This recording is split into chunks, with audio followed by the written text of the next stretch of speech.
में अपनी पहचान को जानना और उस पहचान को लोगों को बताना, दिया जलाना, तो प्रकाश होगा। वरना जानकारी कितनी अच्छी हो, अगर आप जोत से जोत जलाते हुए नहीं चले, या आप यही सोच के बैठ गए अरे कहानी सुननी है, कहानी सुननी, हमें तो आज 218 लोग थे, कहानी सुन के अपने घर आगे, बहुत बढ़िया बताया सुधीर सिंह ने, साधु साधु साधु, और काम खत्म हो गया, अंधेरा ही रहेगा। या आप ये सोचते रहोगे कि भाई मेरी ड्यूटी नहीं है दूसरे लोगों को फोन करने की, जो मुझे फोन कर रहा है उसकी ड्यूटी है, तो अंधेरा ही रहेगा। हर व्यक्ति को अपने अंदर दिया जलाना है और उस दिए जला को दूसरे के दिल में दिया जलाना है। और क्या काम करना है, ना तो चंदा लेना है, ना उसको कंपेल करना है कि भाई कहीं तू चल हमारे साथ, कोई मीटिंग है या तुझे जाना है, आए तो ठीक, नहीं है तो कोई बात नहीं, ना ही उसको किसी राजनीतिक पार्टी के लिए मोटिवेट।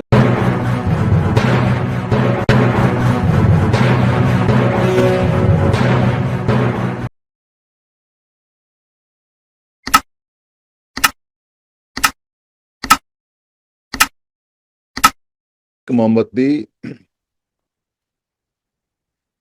सारी मोमबत्तियों को, या एक मोमबत्ती अपने से अगली मोमबत्ती को, या एक मोमबत्ती 4-5 मोमबत्तियों को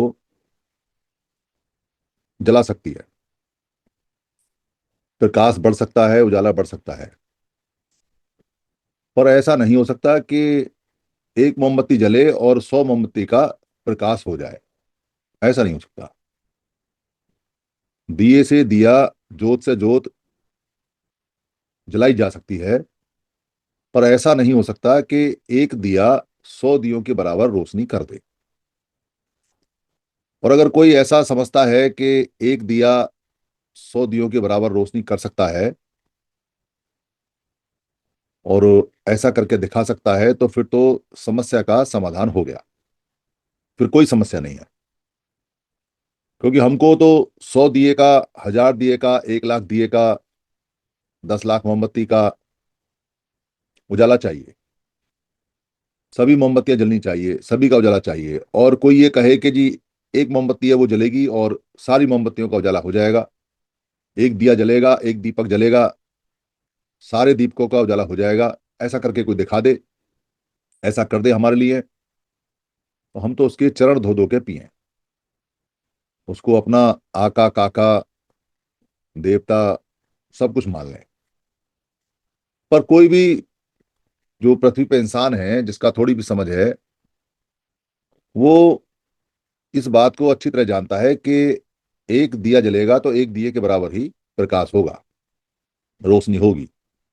दिए से दिया जलाया जा सकता है, पर एक दिया सबका प्रकाश नहीं कर सकता। यह संघ का सिद्धांत है।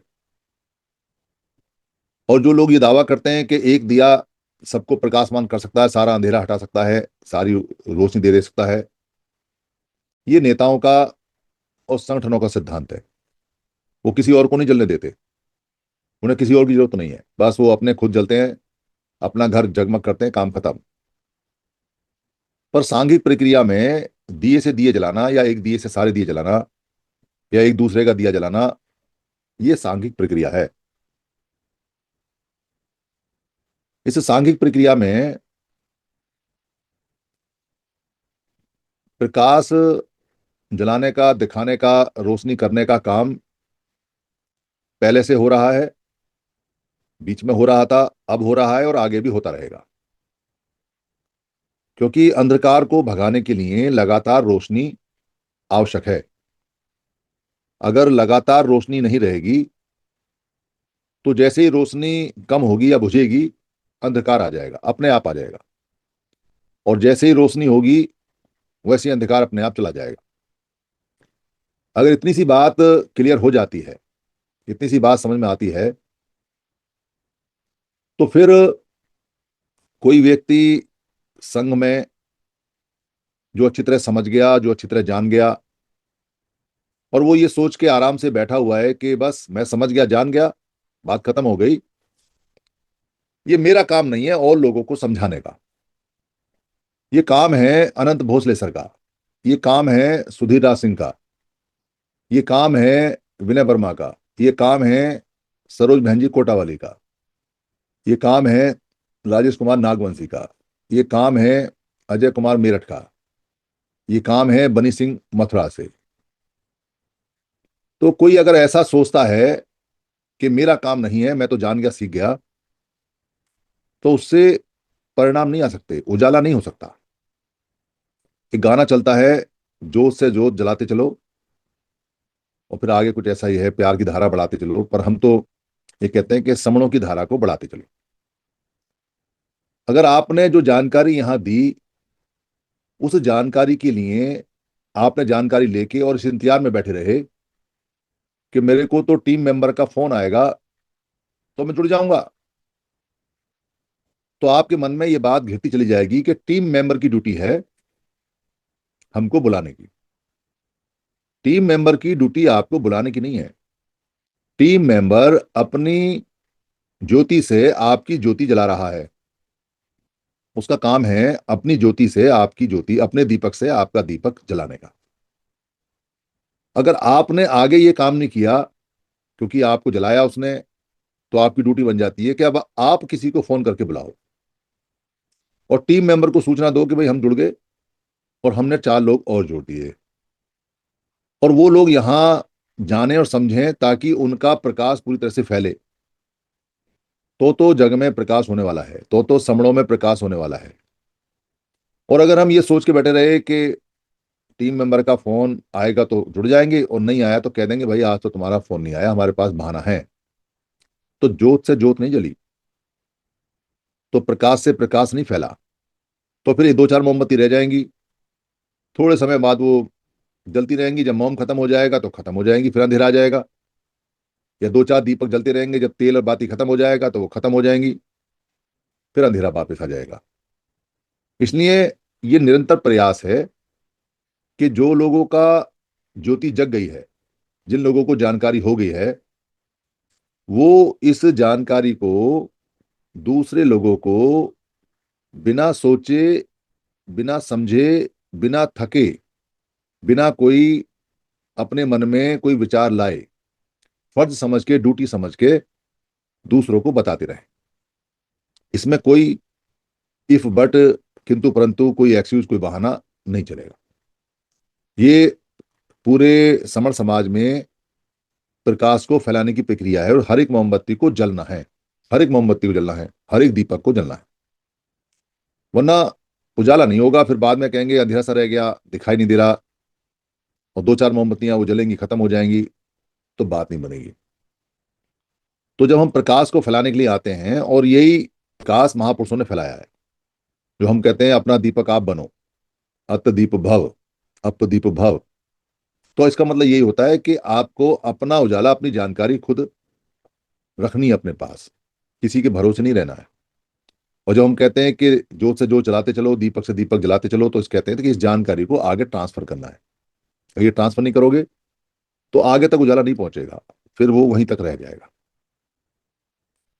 ये काम सबको करना है। तो जानकारी जो हम देते हैं, जो जोत जलाते हैं, जो प्रकाश जलाते हैं, वही है जो महापुरुषों की है, हमारी कोई जानकारी नहीं है। हम बड़े गर्व से इस बात को कहते हैं कि हमारे महापुरुषों ने हमें कंप्लीट पैकेज दिया है, सब चीज हमें पूरी दी हुई है, और वही बात हम आगे ट्रांसफर करते हैं, आगे बताते हैं, कोई नई बात नहीं बताते। जो पुरातन है, जो पुरानी है, जो पहले से चली आ रही है, वही बात को हम बताते हैं। बताने का तरीका नया हो सकता है, उदाहरण नए नए हो सकते हैं, शब्दावली नई हो सकती है, लिटरेचर नया हो सकता है, पर सार वही है जो वहां से चला रहा है। और इस बताने में जो सबसे ज्यादा इंपॉर्टेंट है आज के समय, पहले नहीं था, वो है कि हम लोग हैं कौन। ये अगर जानकारी हम आगे ट्रांसफर करते जाएं लोगों के पास में कि हम कौन हैं, तो बाकी काम लोग खुद कर लेंगे। बाकी काम करने की जरूरत नहीं है, सिर्फ यही बताना है कि हम कौन हैं। और अगर हम ये बताने में कामयाब हो गए, उनकी जोत जलाने में कामयाब हो गए कि हम कौन हैं, तो बाकी ताले खुद ब खुद वो खोल लेंगे अपने आप, बाकी चीजें वो अपने आप खुद ठीक कर लेंगे। क्योंकि सारा जो दारोमदार है वो इस बात पे अटका हुआ है कि हम जो इतने सारे लोग हैं, हमें यही नहीं पता कि हम असल में कौन है, असली में कौन है। हमारी जो एक आइडेंटिटी है, एक पहचान है, वो क्या है, ये जानकारी हमको नहीं है। ये जानकारी हमको नहीं होने की वजह से हम खुद ब खुद अपने में उलझ के और हजारों टुकड़ों में अलग अलग बिखर जाते हैं। उसका हमें बड़ा नुकसान होता है। और हमारा फायदा इसी बात का होता था पहले, क्योंकि हम हजारों टुकड़ों में टूटे हुए नहीं थे, हम एक पहचान रखते थे। इस बात का फायदा हमें पहले मिलता था। कोई भी भारत के अंदर किसी भी किताब को आप उठा लो, किसी भी किताब को उठा लो, आपको जो इस समय हमें बताया जाता है, जो इस समय हमको सुनाया जाता है, जो इस समय हमको बताया जाता है, महसूस कराया जाता है कि हमारे इतने टुकड़े हैं, उन टुकड़ों के नाम कास्ट हैं, जाति हैं, जात हैं, वो पुराने किसी भी इतिहास में नहीं मिलता, कहीं नहीं मिलता। एक शब्द नहीं मिलता उनके बारे में। 6743 जो नाम हैं जातियों के, उनका जिक्र कहीं नहीं मिलता। तो इसका मतलब ये बात तय होती है कि पुराने समय में, जो आज के समय हम टूटे हुए जातियों में, तोड़े हुए जातियों में पंचायत किए हुए जो लोग हैं, वो इतिहास में कहीं है नहीं। तो फिर इतिहास में क्या है? फिर हमारे इतिहास में पहचान क्या है? ये पहचान स्पष्ट रूप से बताने को कोई तैयार नहीं है। पहचान तो है, पर स्पष्ट रूप से नहीं है, अस्पष्ट है, यानी कि क्लियर नहीं है, बिल्कुल घुमाई हुई है, भ्रमित की हुई है, शब्द बदले हुए हैं, अर्थ बदले हुए हैं। अगर ये पहचान हमारी स्पष्ट होती उस समय, तो यही पहचान चलती। फिर ये जो काम वाली पहचान है, कास्ट वाली पहचान है, इसकी आवश्यकता नहीं पड़ती। ये जानकारी हमें आगे पहुंचानी है कि हम लोग जो भारत में सबसे पहले आज के समय जो काम के नाम से, जाति क्या है, जात क्या है, काम का नाम, इस नाम से जाने जाते हैं, या जबरदस्ती कोई हमें इस नाम से पुकारता है, या कहता है कि तुम्हारा ये काम था या काम है और तुम ये काम के नाम से जाने जाते हो, ये पूर्व में, पुरातन में पहले कहीं नहीं मिलता, कहीं नहीं मिलता इतिहास में। इसका हमें पूरा यकीन कर लेना चाहिए और इस पर पूरी तरह से दृढ़ रहना चाहिए कि ये ऐतिहासिक वस्तु नहीं है, ये अभी की है। तो हमें अपनी पुरातन ऐतिहासिक पहचान ढूंढ के लानी है। कहां से ढूंढें, कैसे ढूंढें? जो पहचान का सबसे पुराना नाम होता है, वो होता है कि इन सारे लोगों की सभ्यता का कोई नाम रखा होगा, कोई नाम होगा।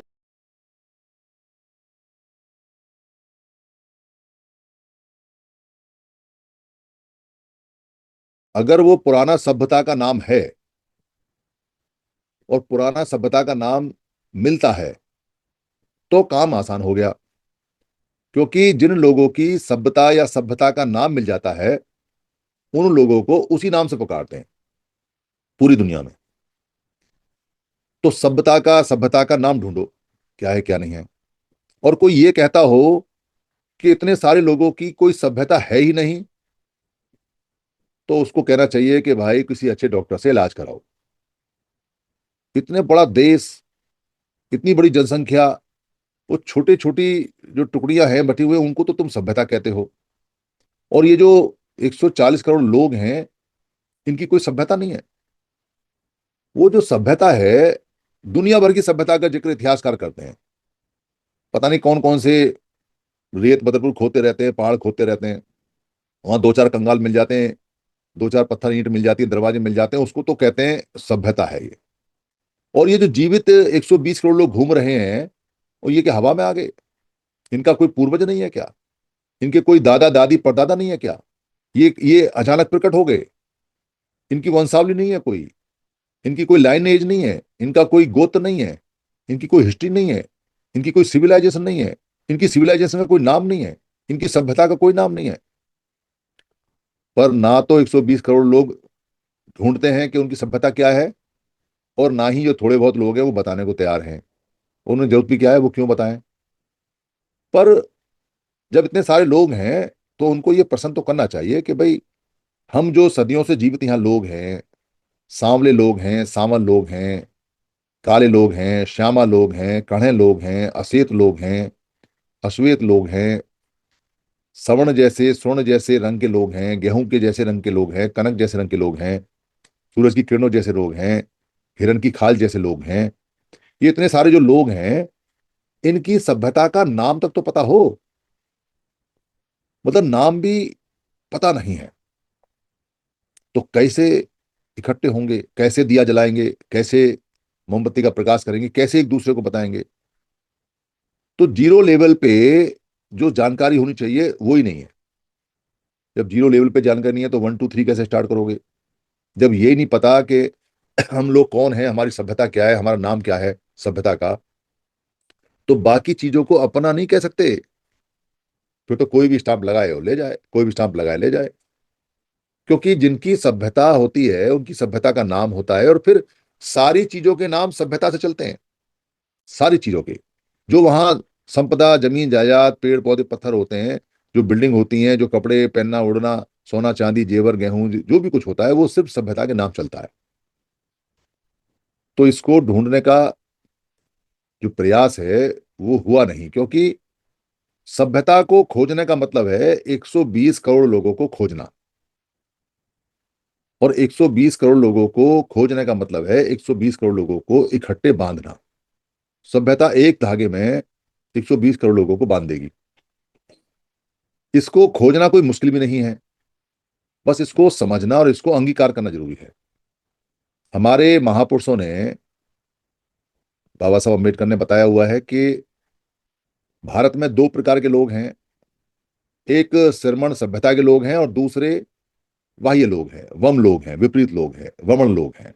वो सभ्यता नहीं है। वो गलती से किताबों में आ गया कि दो प्रकार की सभ्यता है, छापने वाले हम नहीं, छापने वाले कोई और है। तो चला आता है तो उसको देख के कई बार बोल देते हैं कि भाई दो प्रकार की सभ्यता है। दो प्रकार की सभ्यता नहीं है, सभ्यता एक ही प्रकार की है और वो हमारी है, जिसको श्रमण सभ्यता बोलते हैं। और श्रमण सभ्यता को पाली में समण बोलते हैं। तो सभ्यता एक ही प्रकार की क्यों है, इसको कोई पूछे तो 1 सेकंड में जवाब दिया जा सकता है कि जो लोग अफगानिस्तान से, यमन से, अरब से, यूरोप से, मध्य एशिया से, ऊपर मंगोल से, या वर्मा से, या वर्मा के ऊपर से जो लोग भारत में आए, तो क्या उनकी सभ्यता भारतीय हो गई? क्या उनकी सभ्यता समण हो गई? क्या वो समण सभ्यता के लोग हो गए? तो कई बार व्यक्ति जवाब नहीं दे पाता, हाँ नहीं कर पाता, ना नहीं कर पाता।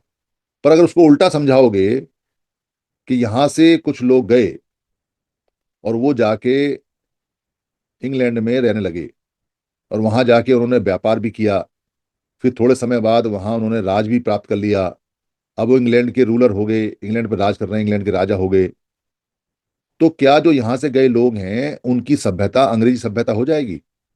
क्या वो इंग्लिश सभ्यता के लोग कहलाए जाएंगे? क्या वो इंग्लिश सिविलाइजेशन के लोग होंगे? तो तुरंत समझ में आ जाता है कि नहीं भाई, इंग्लिश सभ्यता के लोग नहीं होंगे। वो एक कॉलोनी होंगे, जिनको समणों की कॉलोनी बोला जाएगा। तो क्या जो वहाँ के तीज त्योहार, वहाँ के फेस्टिवल, वहाँ का क्रिसमस, वहाँ का ईस्टर, वहाँ का गुड फ्राइडे, वहाँ के जो और भी हॉलोवीन वगैरह के जो फेस्टिवल हैं, जो भी वहाँ डे चलते हैं, तो क्या वो समणों की सभ्यता के नाम से जाने जाएंगे? नहीं जाने जाएंगे, वो इंग्लिश सभ्यता के नाम से जाने जाएंगे। तो क्या वहाँ का जो खाना पीना, पहनावा, बोल चाल है, वो सारी की सारी श्रमण तरीके से होगी? क्या सारे लोग वहाँ पे पाली बोलेंगे? वो अपनी अंग्रेजी छोड़ देंगे? तो जवाब है नहीं।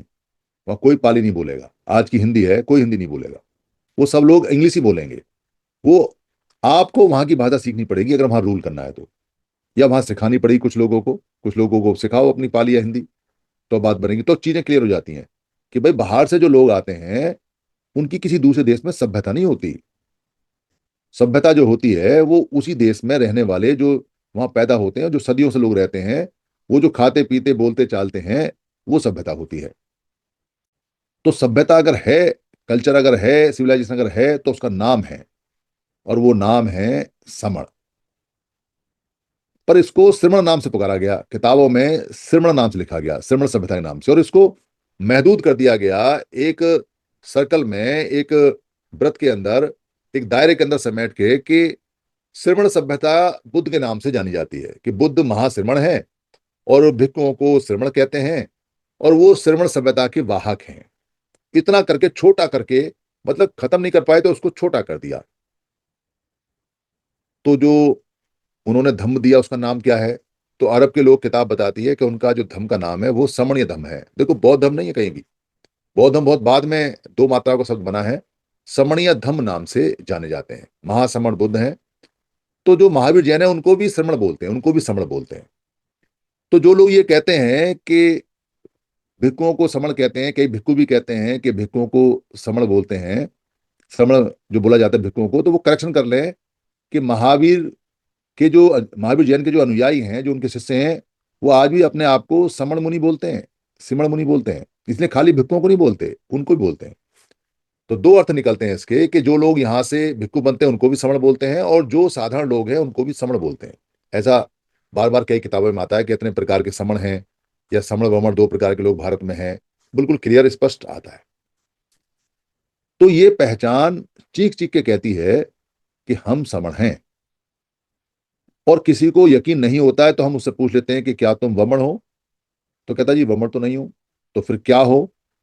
तो कहता जी कि मैं तो कोरी हूं, मैं तो कुम्हार हूं, मैं तो धोबी हूं, मैं तो लोहार हूं, मैं तो सुनार हूं, मैं तो आचार्य हूं, मैं तो गुरु हूं, मैं तो राजा हूं, मैं तो रथवान हूं, मैं तो शिकारी हूं, लुद्धक हूं। ऐसा बताता है, अपने काम का नाम बताता है जो वो काम करता है। पर उसकी सभ्यता का नाम उससे पूछो तो नहीं जानता वो आज के समय। वो ये कामों के नाम बताता है कि मैं तो ये हूं। तो जो जो पूछने वाला व्यक्ति है उसको ये नहीं पता कि काम का नाम पहचान नहीं है। काम की पहचान बता रहा है, अपनी सभ्यता की पहचान नहीं बता रहा। अब लकड़हारा सभ्यता नहीं है। जो लुद्धक है, शिकारी है, वो सभ्यता नहीं है। जो आचार्य है, जो आचार्य है, जो पढ़ा रहा है, जो गुरु है, जो बुद्ध जैसे व्यक्ति हैं, वो सभ्यता नहीं है। वो गुरु हैं, वो आचार्यों हैं, वो टीचर हैं, वो दार्शनिक हैं, वो दर्शन देते हैं। जो राजा है, जो रई है, जो राज का चला रहा है, वो सभ्यता नहीं है। वो सभ्यता का अंग है। उसका काम है उसकी राज की व्यवस्था चलाने वाला। तो काम का नाम सभ्यता की पहचान नहीं है। काम का नाम काम की पहचान है। इतना सा अंतर अगर समझ में आ जाता है, इतनी सी बात समझ में आ जाती है, तो फिर हमें अपनी पहचान क्या बतानी चाहिए। ये जो हम इतने दिनों से जूझ रहे हैं, इतने दिनों से हम परेशान हैं कि जब भी कोई हमसे हमारी पहचान पूछता है तो हमारे दिमाग में गोबर भरा हुआ है कि हम सीधा सीधा वो काम, जो छोटा काम है, वो काम जिसको छोटा किया गया, वो काम जो कभी हमने किया या नहीं किया, वो काम जिसका हमें आता पता नहीं, उसका नाम लेके हम पहचान बताते हैं। और फिर कहते हैं कि हमारी इज्जत नहीं है। फिर कहते हैं कि हमको नीच कहते हैं। फिर कहते हैं कि हमको दलित कहते हैं। फिर कहते थे कि हमको कास्ट के नाम से। अरे जब बता ही छोटा रहे हो, बता ही बेकार की जानकारी रहे हो, बता ही पहचान को अपने आप कह रहे हो, जब खुद ही कह रहे हो कि हम नीचे और नीच हैं और छोटे हैं, तो सामने वाला आपको ऊंच और ऊंचा क्यों कहेगा? पर जब आप पहचान ही ये बताओगे कि मैं समण हूं, तो फिर आप सबसे ऊपर हो जाओगे, क्योंकि समण वमणों से भी ऊपर होता है। वो इसलिए होता है क्योंकि समण लोगों ने बाहर से आए हुए वमणों को वमण नाम दिया था। पूरी दुनिया में कहीं भी वमण, वाह्यमण या ब्राह्मण नाम नहीं चलता। पूरी दुनिया में कहीं ब्रीड नहीं मिलेगी आपको, क्योंकि इसका मतलब होता है बाहर से आया हुआ व्यक्ति, विपरीत व्यक्ति, कहीं स्थानीय लोगों के रहने के जो विपरीत व्यवहार करता है उसका व्यक्ति, वम व्यक्ति। और ये हमने नाम दिया इसलिए ये भारत में ही मिलता है। जो लोग बाहर से आए हुए हैं उनके देश में भी उनको ब्राह्मण नहीं कहते, उनके देश में भी उनको ब्राह्मण नहीं कहते, उनके देश में भी उनको ब्राह्मण नहीं कहते। उनके देश में उनकी कुछ रही होगी उनकी पहचान। पर हमने नाम दिया कि ये विपरीत है, हमारे वम है तो वमन, और बाहर से आए हुए तो बहिमण ब्राह्मण, हमने नाम दिया। तब हमने अपने आप को कहा कि हम समण हैं, और हमारी सभ्यता है जिसका नाम है समण सभ्यता। अगर इतनी सी बात याद हो जाती है, अगर इतनी सी पहचान याद हो जाती है, और ये पहचान समझ में आती है, और इस पहचान पे आप आर्गुमेंट कर सकते हो, और आर्गुमेंट में कहीं हारते हो तो यहाँ पोर्टल पे आके तर्क वितर्क कर सकते हो। अगर इस पहचान पे आप लगातार काम कर सकते हो, अगर इस पहचान पे एक दूसरे का दिया जला सकते हो, और इस पहचान को लेके आप अपने दिन में ये ठान लो कि मेरा ये काम है, रोजी रोटी तो आपकी चलती रहेगी जो जो भी चलिए, पर सामाजिक आपको काम है कि मेरी खोई हुई पहचान मिली है, तो उसको दूसरे को दिया जलाता रहूं और बताता रहूं, जहां बैठूं वहां, जहां जाऊं वहां, जहां रिश्तेदारी में वहां। एक फक्र की बात है, एक बहुत दिनों बाद एक पहचान मिली है जो राइट पहचान है, जो पूर्वजों की पहचान है। इसको खत्म करके श्रमण बनाया गया, और श्रमण का मतलब बताया गया कि श्रम करने वाले, मेहनत करने वाले। ये हमारा शब्द नहीं है श्रम। हम मेहनत कश लोग, मेहनत करने वाले कमकार हो सकते हैं, पर हम राजा भी हैं, हम विश्वगुरु भी हैं, हम सेनापति भी हैं, हम वैज्ञानिक भी हैं, हम टीचर भी हैं, हम व्यापारी भी हैं, हम सब हैं, हम डॉक्टर भी हैं। हम एक भिखमंगे को छोड़ के, भीख मांगने के काम को छोड़ के सब कुछ हैं। पर इसका मतलब ये नहीं कि हम श्रमण हैं। श्रम शब्द पाली में है ही नहीं। श्रम शब्द बाहर से आया हुआ शब्द है, आधा शय और आधा रय का शब्द बाहर का है। हमारा तो सम समण है, और समण से ही बाद में गुणकारी शब्द बना, जिसका मतलब हुआ इक्वलिटी, यानी बराबर। सम जो शब्द है, बराबर शब्द इसलिए नहीं बना क्योंकि सम का मतलब समता या समानता होता है। सम और समता का अर्थ इसलिए बना क्योंकि जो लोग समण थे वो बराबर का, समता का, इक्वलिटी का व्यवहार करते थे। उनके गुण के कारण ही पड़ा है कि ये समता का मतलब होता है कि वो लोग जो एक साथ रहते हैं वैसे ही रहना है, सम रहना है, एक साथ रहना है। हमारे गुण के कारण ये शब्द पैदा हुआ, समता, समानता। समता और समानता से हम पैदा नहीं हुए, हमारे कारण ये शब्द पैदा हुए हैं। इसलिए अपनी पहचान को जानना और उस पहचान को लोगों को बताना, दिया जलाना, तो प्रकाश होगा।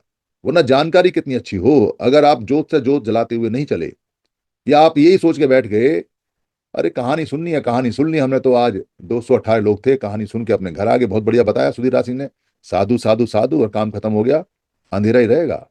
या आप ये सोचते रहोगे कि भाई मेरी ड्यूटी नहीं है दूसरे लोगों को फोन करने की, जो मुझे फोन कर रहा है उसकी ड्यूटी है, तो अंधेरा ही रहेगा। हर व्यक्ति को अपने अंदर दिया जलाना है, और उस दिए जला को दूसरे के दिल में दिया जलाना है। और क्या काम करना है, ना तो चंदा लेना है, ना उसको कंपेल करना है कि भाई कहीं तू चल हमारे साथ, कोई मीटिंग वीटिंग है या उसमें जाना है, आए तो ठीक है, नहीं है तो कोई बात नहीं। ना ही उसको किसी राजनीतिक पार्टी के लिए मोटिवेट करना है, ना ही उसके धर्म की बात करनी है, ना ही उसके गुरु की और मत की बात करनी है, ना ही उसके संगठन की बात करनी है, ना ही उसके किसी लेन देन की बात करनी है। क्या बताना है, सिर्फ पहचान बतानी है। अगर इस पहचान बताने के लिए भी मुंह नहीं खुलता है, और इस पहचान बताने के लिए भी अगर दिल में ललक पैदा नहीं होती है, और इस पहचान बताने के लिए भी अगर जो सिर्फ जवान खर्च करनी है, अगर दिए दिए जलाने की हिम्मत या होड़ या ड्यूटी नहीं होती है, तो दिल्ली बहुत दूर है भाई। मर जाओगे, हम भी मर जाएंगे, पर हम ये सोच के मरेंगे कि भाई हमने प्रयास पूरा किया। और बाकी लोग ये सोच सोच के मरेंगे कि जान गए तो वो लेके बैठे रहे, पर वो आगे दिया नहीं जला पाए, इसलिए रोशनी नहीं हो पाई, तो वो भी मरेंगे। तो मरना तो सबने है। मरना बुद्ध ने भी था। बुद्ध ने जब ये जानकारी हासिल कर ली कि दुख कैसे आता है और कैसे जाता है, शरीर में दुख कैसे प्रवेश करता है, सुख कैसे प्रवेश करता है, ये जानकारी जब बुद्ध को हो गई, तो बुद्ध ने 7 हफ्ते तक चेक किया, कोई और था ही नहीं इतना जानकार। तो 7 हफ्ते चेक करने के बाद में बुद्ध को ये समझ में आया, अरे मैं, अब जानकारी में समझ में आ गई कि दुख कैसे आता है, कैसे जाता है। अब मैं अपने दुख सच में दूर कर चुका हूं, और अब मैं सुखी हो गया। अब मेरे मन में कोई दुख नहीं है, अब मैं बिल्कुल स्वच्छ हो गया, निर्मल हो गया, मेरे मन में अब कोई कपट नहीं है, कोई लालच नहीं है, कुछ नहीं है। तो मैं तो सुखी हो गया। अब सुखी हो गया तो क्या करूं? तो बहुत सारे जो लोग जिन्होंने धम्म सीखा और जाना बुद्ध से पहले, और ये बात जान ली कि वो दुखों से मुक्त हो गए, उन्होंने कहा अब हमें बस अपने शरीर के अंत का इंतजार करना है। तो किसी गुफा में जाके बैठ गए, किसी जंगल में जाके बैठ गए, और अपने शरीर के खत्म होने का इंतजार करते रहे कि अब हम सुखी हो गए, अब हमें कोई दुख नहीं चाहिए। और आराम से बैठ के अपना समय जितना उनका पूरा होना था कंदमूल खाते रहे, और वहां साधना करते रहे और मर गए। उनको बोलते हैं पच्चेक बुद्ध। पर ये वाला जो बुद्ध था, सिद्धार्थ गौतम, इसने कहा रे ये तो जानकारी बहुत बढ़िया है, दिए से दिए को जलाना है, मोमबत्ती से मोमबत्ती जलाना है। भाई अब जो मेरा जो शरीर बचा हुआ है, अब इस शरीर का इतना ही काम करना है कि और भी लोगों को सिखा के जाओ, और लोगों का कल्याण करो। सारे जग या सारा जग दुखियारा है, इसका दुख दूर जितना हो सके उतना करो। तो 45 साल तक अगला बंदा यही काम करता रहा, जंगलों में घूम के बिहार बना बना के, और लोगों को पढ़ाता रहा, सिखाता रहा, पढ़ाता रहा, सिखाता। लोगों ने ईंटें भी मारी, लोगों ने गालियां भी दी, भूखा भी रहा, सारी चीज हुई भगवान बुद्ध के साथ में। पर प्रण कर लिया कि जब हम तो अपना सुखी हो गए, हमें कोई दिक्कत नहीं है, आज जिए कल जिए, पर जब तक जिएंगे तब तक हम लोगों का उद्धार करेंगे। तो भाई आपका जितना जीवन था, वो जो जीवन है वो तो खत्म होना ही होना है। मेरा जीवन भी खत्म होना ही होना है। यहाँ जो आप बैठे हुए हो 211 लोग, और जो मैं बैठा हूँ 212 लोग, बचेगा कोई नहीं। पर जाते जाते ये प्रण निकलने के, जब ये जानकारी मिली गई है कि हमारी पहचान समण है, तो जाते जाते कुछ दिए विए जला दें अच्छी तरह से, कुछ मोमबत्ती जला दें, रोशनी कुछ कर दें, हो सकता है बच्चों के काम आ जाए। एक बुद्ध ने छोटा सा प्रयास किया तो आज 3 अरब से ज्यादा लोग धम्म को मानते हैं, और इस प्रक्रिया में लगे हुए हैं। अगर थोड़ी सी मेहनत कर दोगे तो क्या 120 करोड़ लोग हैं, जीते जी परिणाम आ जाएंगे, जीते जी लोगों को समझ में आ जाएगा। बाकी काम लोग खुद कर लेंगे, उसकी चिंता मत करो। क्योंकि अगर ज्यादा चिंता करोगे तो ये काम नहीं कर पाओगे। कुछ लोगों ने ज्यादा चिंता करी, ना घर के रहे ना घाट के रहे, ऐसे एग्जाम्पल हमने बहुत देखे हैं। इसलिए उन चक्कर में मत पड़ना, सिर्फ दिए से दिए जलाता रहना है, और आगे बढ़ते रहना, काम अपने आप हो जाएगा। यही काम है, यही सिद्धांत है, यही संघ है। यही कहते रहना है, मैं समण हूं, हम समण हैं। मेरी किसी बात से अगर किसी को कोई परेशानी हुई हो, कोई हर्ट हुआ हो, या कोई सवाल हो, तो वो यहाँ पूछ सकते हैं। और मैं अगर कोई फिर भी कोई कष्ट में है, किसी को परेशानी हुई है, तो मैं संघ से माफी चाहता हूँ। संघ मुझे माफ करे, संघ मुझे माफ करे, संघ मुझे माफ करे। संघं नमामि, संघं नमामि, संघं नमामि, संतों को बंदामी।